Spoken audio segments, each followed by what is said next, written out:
If I was bitches, I'd hate me a lot. Like damn, she in her mood. Like damn, she in her mood. Like damn, she in her mood. Like damn, she in her mood. She lit, get money too. Like damn, she in her mood.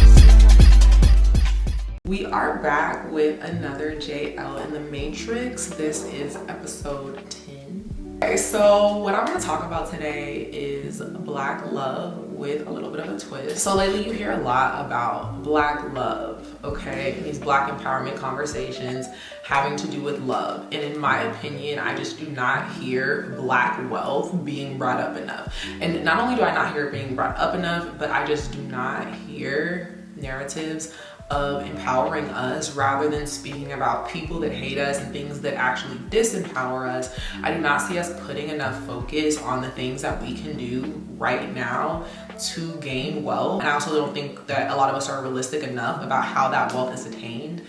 Black men and Black women come together to create two household combined incomes to create Black wealth. That is the only way. A lot of this other stuff is a pipe dream. This guy on TikTok, his name is Cipher J, and I feel like he kind of introduced a very realistic model when it comes to the Black dating market, how the Black dating market was built on economic exclusion. I think that he makes some very strong points, but I just want to kind of follow up after you guys watch his video. I want to follow up on what I feel like are the realistic solutions to some of the things that he is talking about. But yeah, majority of the things that he's saying I completely agree with, and I'm gonna go ahead and let you guys watch and then guys what I think after. The Black dating market was built on economic exclusion, right? I need y'all to understand that. There's nothing that a Black man or Black woman could do to cause this, right? I'm gonna walk y'all through it and break it down so that way we can have a conversation.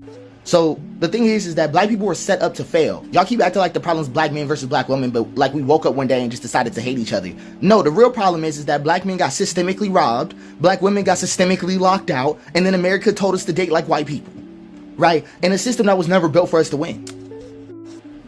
Right, so let's just start with the facts. Black men weren't allowed to build generational wealth. Every time we tried, they stole it. Tulsa, burn. Rosewood, burn. The GI Bill handed to white men when Black men got scrapped. Social Security literally excluded Black workers at first, right? So white men got free land, free houses, free education, and a head start. Black men, you know what they got? Job discrimination, mass incarceration, and redlining. But somehow we're expected to be providers in the same way.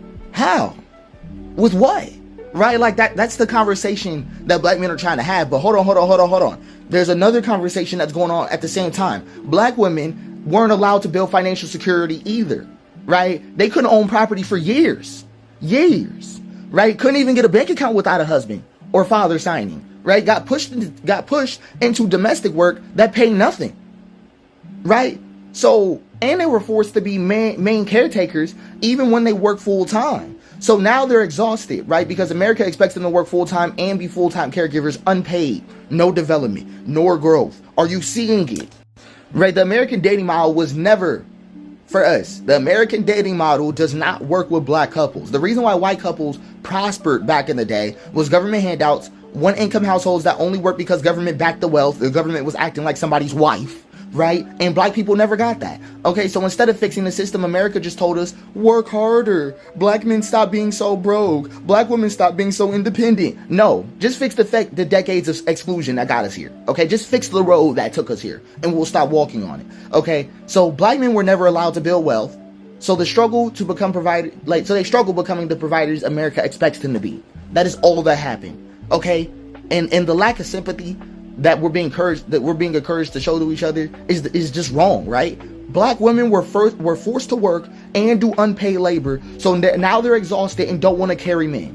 Period. That's it. Okay? Black women could not be paid to work, but had to. Do you understand that? Black men, we at least got to have the land stolen from us. A Black woman would have never got that deal. Okay, she would have had to stay home her whole life. Had to find a man her whole life. Okay, like that isn't normal, bro. You didn't need to go find a wife to be able to succeed in life. You didn't feel like that.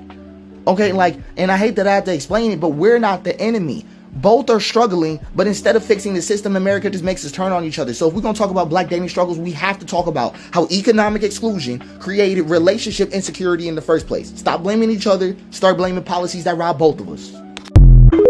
Okay, so I think that he made some great points because he's basically bringing up the fact, he's bringing up why a lot of us have these conflicts, so to speak.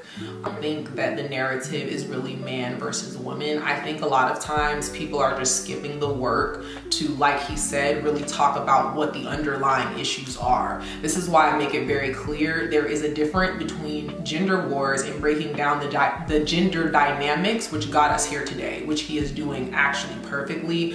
I feel like what he's saying is a breath of fresh air because it kind of puts us both on this equal playing field as Black men and Black women. What I will say is the Black woman that you see that's successful, that is independent, yes, this is going to grant her more options. However, she is not going to create real Black wealth without that man coming into union with her and then combining two incomes, if that makes sense. That Black bachelor that you see that has all of this money and he's high and mighty, he is not going to really be able to create generational Black wealth if he does not come together with a Black woman, combine household incomes and create Black wealth. This is the conversation that is not being stated enough. Now, a lot of you guys know that I went to an HBCU, been able to see Black couples in a real way succeeding in combining wealth in life. I think this is important for Black people because those that have not really seen that tend to doubt it. They tend to project a lot, or they tend to really focus on people that don't like us rather than how can they empower themselves to get around the people that don't like us, start to combine, figure out how we can level up. This is why I'm sorry, but I just don't agree with that model that Black women, should just go to being kept women with no type of skill set. I don't think that is an option for us. Some people will argue me down all day, but I do feel like if you are going toward that 1940s business model, then you might not just be focused on a Black wealth business model, which is completely fine, but I do think we have to start being honest. A lot of women, in my opinion, that I see that just do not maybe have their finances together, what I see them is them romanticizing rich men or romanticizing what the woman that has it and what she's doing. You're always going to be in the power position as the Black woman or the Black man that has your finances in order, not only your finances, but your skill set. This is going to create confidence. Confidence creates value. Confidence can be passed on to your children. Intelligence is passed on to your children, which is why I say to Black men even, be careful about wanting to find a very dumbed down Black woman and thinking that that is going to grant you power, because a lot of times what I see is that the Black woman in the man's life is a reflection of a lot of times where he levels up to. I feel like there is this narrative where because Black women have succeeded, let's be real, in corporate America to an extent that Black men maybe have not, there is this narrative that all Black women that are making money for themselves, they're just trying to hoard it up in their lair and sit up in the castles and of their throne and just and just get more money. Well, these narratives are only created by very poor people, and I'm not trying to be funny, but it just doesn't really make sense. Like, if you already have money, you're kind of financially independent alone, you usually want to, if your preference is Black men, you usually want to come together, combine households to have a Black family that is financially stable. Now, I'm not saying that the kept woman I'm not saying that that's completely realistic, but I do have a more realistic model on that, which is another video on it for another time. So if you guys want to, keep up with these type of talks or get more into the details of this with me, please feel free to like and subscribe, because I'm going to talk about what I feel like it really takes to become a kept woman, which a lot of women think that it's just kind of sitting on their ass, just sitting around, just waiting to be kept.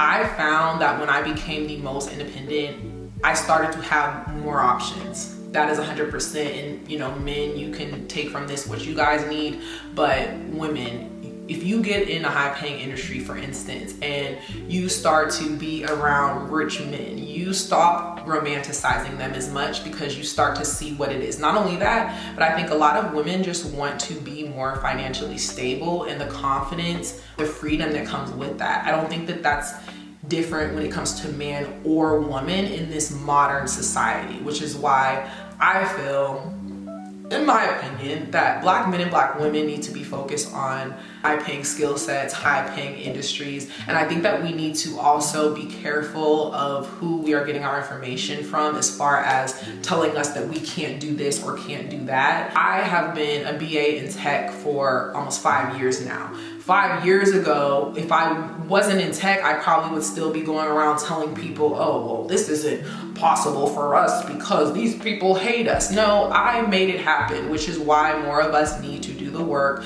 come back, show people, hey, what I thought was impossible actually is very attainable, it's very possible. Unfortunately, we do have some disempowered people trying to get in the front of the conversation and always telling us what we can't do as black people, which I ironically do not find empowering at all, but everybody has their ways that they go about things.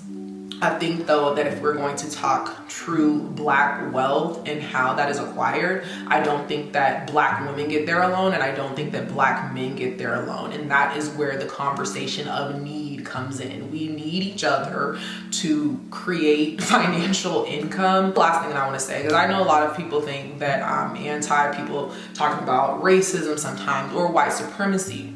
I don't care. You can talk about white supremacy every single day to the point where you run into racists every single day of your life. Metaphysics. I really do not care. It's just that if you're talking more so about the people that hate you, but you don't know their agenda, New World Order, or you don't know like what they're doing to the devaluation of the dollar, or you don't understand that the golden age is less about politics, but it's actually due to placement and astrological signs that a lot of people would say are stupid. Well, the world leaders follow that. So if you don't really know what your enemy is doing or what their true plans are, kind of past the fact that they hate you, that is not going to empower you as much as you would think. But yeah, I'm gonna go ahead and end this video there. You guys can kind of comment, tell me what you guys think. Do you feel like the 1940s dating model is realistic for black people?